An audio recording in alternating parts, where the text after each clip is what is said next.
कोई दुख नहीं, सब गुंडागर्दी कर रखी इन्होंने। आज़ादी से लेके अब तक गुंडागर्दी चल रही है। पहले कांग्रेस ने की 65 साल, और 10 साल इनके ये गुंडागर्दी बहुत ही खुलेआम करते हैं।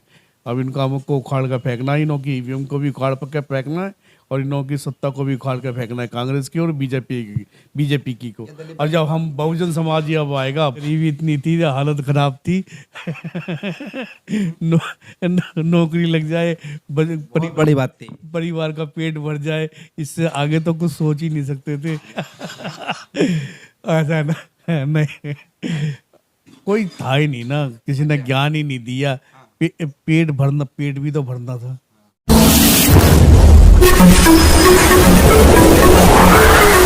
मैं एम नफीस रशीद, आप देख रहे हैं भारत न्यूज़ 247।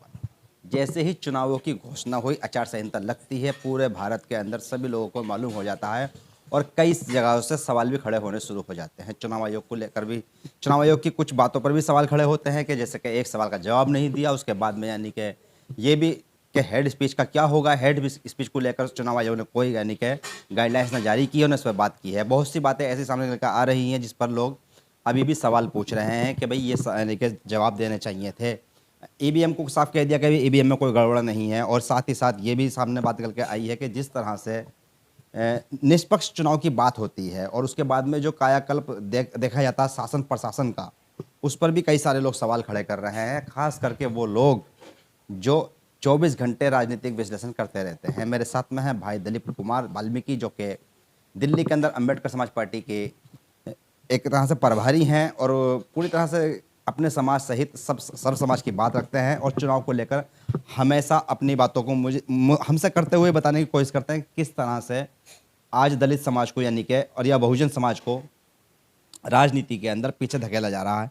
सब कॉन्फ्रेंस हो गई, चुनाव आयोग ने आचार संहिता लगा दी है, पूरे भारत में सबने इस चुनाव पर्व का स्वागत किया है, पर आपकी पार्टी ने स्वागत नहीं किया है।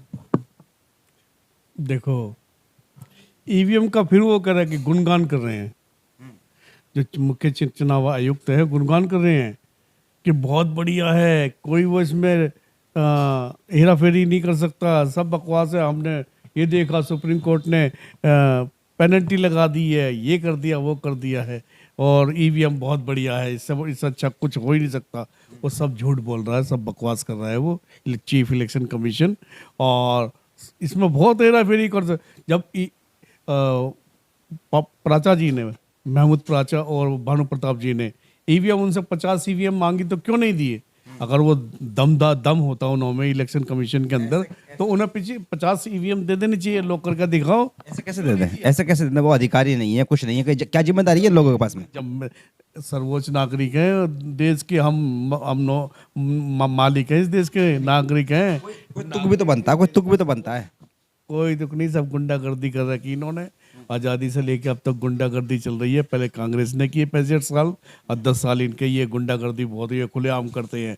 अब इनका हमको उखाड़ कर फेंकना है, इनों की ईवीएम को भी उखाड़ के फेंकना है, और इनों की सत्ता को भी उखाड़ कर फेंकना है, कांग्रेस की और बीजेपी की को। और जब हम बहुजन समाज ही अब आएगा, अब ईवीएम से नहीं, हम ईवीएम को तोड़ेंगे। और कोई समाधान छोड़िए, ईवीएम को तोड़ेंगे आप, बात ये आती है, छोड़िए इन बातों को। ये बातें हम ऐसे नहीं जान समझ पाएंगे। हम नहीं जान पा रहे हैं कि आपका समाज में भी तो आपका जनार्दन नहीं होता ना। कौन लोग आपको यानी कि कहाँ वोट मिलते हैं आप लोगों को? नहीं, लोगों में जागृति नहीं हुई है ना, लोगों को वो नॉलेज नहीं है, ज्ञान नहीं है कि प्रजातंत्र क्या है, अम्बेडकर साहब ने हमारे लिए क्या करा, उन्हें कुछ पता ही नहीं। तो बस नौकरी मिल गई, मजा ले लिया, बस मुझे और कुछ नहीं है कि मुझे कुछ नहीं है। अरे सत्ता संभालो अपने देश। अम्बेडकर साहब ने असली चीज तुम्हें सत्ता दी, सत्ता की चाबी दी है तुम्हारे हाथ में, तुम सत्ता नहीं चले, गुलामी की जंजीरों को पकड़ा हुआ उन्होंने। कभी कहा मिल गई मजे खामा खा कभी, अरे सत्ता को हासिल करो आप। नहीं, बात अभी आती है दिलीप भाई कि जिस तरह से आप सत्ता की बात कर रहे हैं, आपने भी नौकरी की है, आप अब उस समय नौकरी यानी कि सत्ता में क्यों नहीं आए? ये है ना, अब ये गरीबी इतनी थी तो क्या करें, यही हाल अब सबके साथ है। ये गरीबी इतनी थी, हालत खराब थी। नौकरी लग जाए, बड़ी बात थी। परिवार का पेट भर जाए, इससे आगे तो कुछ सोच ही नहीं सकते थे। और अब हमने वो हमें कोई, हमारे में आज़ादी से अब तक कोई अम्बेडकर साहब के बाद कोई महापुरुष नहीं हुआ। एक मैंने वीडियो देखी थी, उसमें मैंने सुना कि अगर मान लो आज आरक्षण खत्म हो जाए, आज आरक्षण खत्म हो जाए, तो 542 पर 542 अम्बेडकर हो जाएंगे। बिल्कुल सही कहा उन्होंने, क्योंकि वो सत्ता में फिर हम आएंगे। अगर नौकरी को ही हम त्याग दें ना, तो मोह त्याग दें, त्यागोगे या आरक्षण को त्यागोगे? आरक्षण को त्याग दो, नौकरी वही आरक्षण को त्याग दे। आपका समाज पीछे पड़ जाएगा आपका अगर ये बात बोलोगे तो। नहीं, फिर तो सत्ता आएगी ना हाथ में, फिर तो सत्ता हाथ में आ जाएगी, फिर सत्ता हमारे हाथ में। नौकरी कौन करेगा? फिर बिजनेस वगैरह है। नौकरी कौन करेगा? नौकरी क्या कर, जो ब्राह्मण व्यवस्था जिसने बनाई थी उसको नौकरी देंगे, हम सत्ता चलाएंगे इस देश के अंदर। उल्टा करोगे? उल्टा करेंगे, बिल्कुल उल्टा करेंगे हम। तो ये कैसे उम्मीद है कि आरक्षण खत्म हो जाएगा? क्यों नहीं, अब वो हमें जरूरत नहीं है जी, अब हमें सत्ता हासिल करनी है, हमें जरूरत नहीं है आरक्षण की। मैं सीधा सवाल करूंगा आपसे। हाँ, कीजिए कीजिए, सवाल कीजिए। आपने जब नौकरी करनी थी तो आरक्षण ले लिया, जब आपको नौकरी चाहिए थी तो आरक्षण चाहिए था। ऐसा ना, नहीं, कोई था ही नहीं ना, किसी ने ज्ञान ही नहीं दिया। पेट भी तो भरना था। पर अपने बच्चों को नौकरी आरक्षण के लिए, आरक्षण से नौकरी नहीं दिलाएंगे बच्चों को? हाँ, जब परिवार में सभी, जब शिक्षा का अधिकार नहीं था, पढ़ने का अधिकार नहीं था, धीरे धीरे जब अम्बेडकर साहब ने संविधान लाए, जब जाकर हमें ये सुविधाएं मिली, जब जाकर कुछ हुआ, तो जब जाकर हम थोड़ा बहुत पढ़ पाए हैं, नहीं तो कहाँ पढ़ पाते। हमारी दशा बहुत। नौकरी की वजह से सारे के सारे दलित, जितने भी दलित हैं ना, अच्छा खाना खा रहे हैं, अच्छे कपड़े पहन रहे हैं, अच्छी शादियां कर रहे हैं, एक दूसरे से लड़ते हैं आपस में ही कि तू मुझसे ज़्यादा नहीं, मैं तुझसे ज़्यादा नहीं, कहो जैसी होती बातें। क्या जरूरत पड़ी है राजनीति में आने की? नहीं ना, अब असली तो काम रह गया ना राजनीति, सत्ता हासिल करने का। अब सत्ता हमारे हाथ में होनी चाहिए। बहुत देख लिया, ब्राह्मणों के हाथ में आजाद सही चला तो रहे हैं, पहले भी वो चला रहे थे, आज़ादी के बाद फिर उन्होंने मंदिर बनाते हैं वो। नहीं, मंदिर की हमें जो कोई जरूरत नहीं है, हमें मंदिर नहीं दिया आपको बना के? शिक्षा को बढ़ावा देना है, साइंस और टेक्नोलॉजी को आगे लाना है, और जब भी जाकर इस देश का कुछ हो सकता है, वो अन्यथा नहीं हो सकता। चलिए, मैं मानता हूँ चुनाव लड़े ना लड़े, पर ये जानना चाह रहा था मैं कि इलेक्शन लोकसभा 24 यानी कि भाई शुरू हो गया, आप किधर को वोट, किन मुद्दों पे वोट, और डलवाएंगे या मांगने की कोशिश करेंगे? नहीं, पहली बात तो ये ईवीएम का विरोध करना है, हमें ईवीएम को तोड़ना है, और अपने कैंडिडेट भी नहीं खड़े करने। वो मैं नहीं मानता, वो आपका विरोध चलेगा नहीं। नहीं, क्यों, पूरे पूरे देश के अंदर ये क्रांति की लहर दौड़ी हुई है। आप कौन कर रहा है? बावन मेश्राम जी हैं, हमारे तेज सिंह भाई हैं, और महमूद प्राचा जी हैं, भानु प्रताप जी हैं, वगैरह वगैरह, पूरे देश के अंदर। वाले लोग ना मानने गए हैं?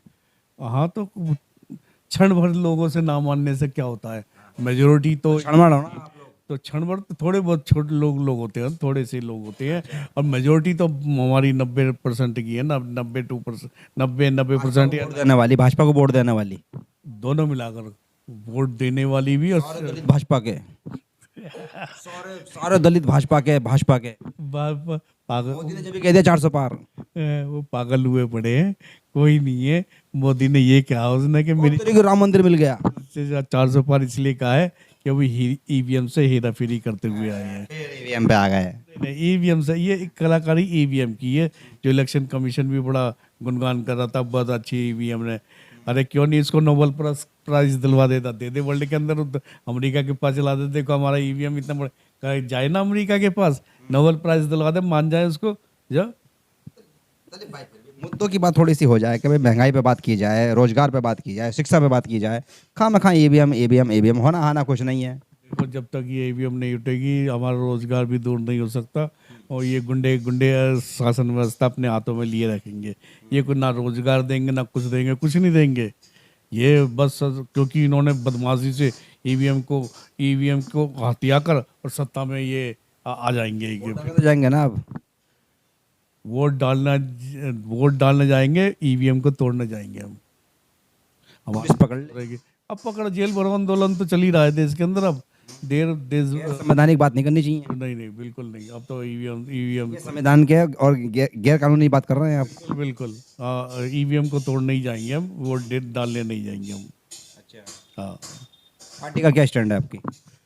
ईवीएम का विरोध है, सभी ईवीएम का विरोध। बिल्कुल ईवीएम का विरोध है हमारा कोई कैंडिडेट अभी नहीं खड़ा करेंगे, जब तक क्योंकि खुशी नहीं हुई इस लोकसभा चुनाव आने की आपको? उसी क्या कि देश को गिरवी रखा हुआ है, देश को गुलाम बना रखा है, संविधान को गुलाम बना रखा है। इस मोदी ने पैरों को कुचल रखा है और सुप्रीम कोर्ट को अपने पैरों के नीचे कतल रखा है, जनता को अपने पैरों के नीचे कुचल रखा है, शासन व्यवस्था को अपनी पैरों के कुछ शौचालय मिल गया, कहाँ गरीबी है? कहाँ का शौचालय मिल गया? राशन मिल रहा, कहाँ गरीबी है?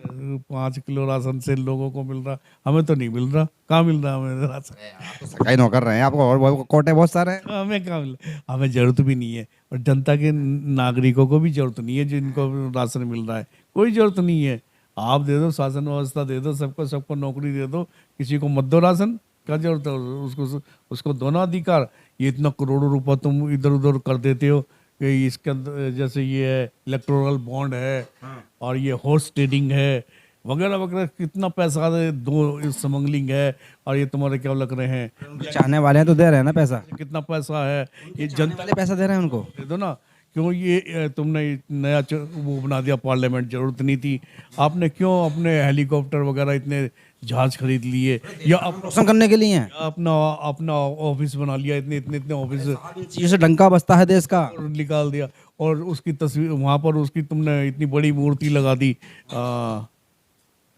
राष्ट्रपति की क्या नाम था उसका? सरदार वल्लभ भाई पटेल। सरदार वल्लभ भाई पटेल। लोहा पुरुष थे वो, लोहा पुरुष, कांग्रेस के बहुत बड़े दिग्गज नेता, पहले गृह मंत्री। जरूरत ही नहीं थी इतना पैसा खर्च। अरे गरीबी जिनको खाने को नहीं है उनको खाने के लिए दे, जिनको दवाई नहीं है उनको दवाई देनी चाहिए थी। इसके ऊपर थोड़ी पैसा खर्च करना चाहिए था। कोई बीमार पड़ता ही नहीं है भारत में। देश की गरीबी को दूर करने कोई बीमार मिलता क्या?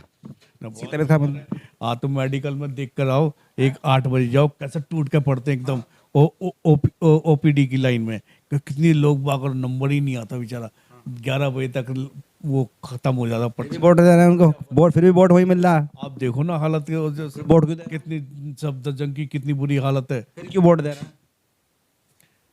जनता को क्या करे, जनता भेड़ चाल चलती है बेचारी। वो भी जनता भी मसला नहीं है ना, तो जनता भी अनपढ़ है बेचारी। वो कुछ इनका फिर मसला नहीं है, वोट देती है जनता। जो पढ़े लिखे हैं वो साले एक किनारे रहते हैं, तो बच के रहते हैं। बस चल रहा है देश, चल रहा है, ऐसी देश चल रहा है। वोट किसको? मेरा देश नहीं, मेरा वोट जाएगा या तो नोटा को या ईवीएम तोड़ी जाएगी। गुस्से में है, 2 चीजें हैं, गुस्से में। नोटा में या ईवीएम तोड़ी जाएगी। गुस्से में लग रहा है। ना गुस्से नहीं, देश के हम देश के क्रांतिकारी है ना। हम कुछ ही देश के हैं देशभक्त, बाकी सब या तो गद्दार कह लो या मूर्ख कह लो। अरे वाह वाह वाह भाई दिलीप साहब तो यानी कि सीधे सीधे हो गए भाई। अब बात यह है, कुल मिलाकर अब देखना यह है कि ईवीएम का विरोध करते हैं या भाजपा को या कांग्रेस को, ये सब के सभी कहते हैं कि भाई ये गद्दारों की पार्टियां हैं, ये गद्दार हैं, क्योंकि बहुजन समाज कहलाते हैं अपने आप को ये लोग, और बहुजन समाज की बात भी करते हैं। हालांकि मैं बहुत सी चीज़ों पर देख रहा हूँ और नज़र करता हूँ, कहीं भी आपको पूरे भारत के अंदर किसी भी अस्पताल में कोई बीमार आदमी नहीं मिलेगा। अब आपको ये मैं नहीं बोल रहा, कोई और बोलता होगा। उसके बाद जो मैं बता रहा हूँ आपको, बसों में भीड़ नहीं मिलेगी, ट्रेनों में भीड़ नहीं मिलेगी आपको। सारा देश बड़ी शांति से चल रहा है।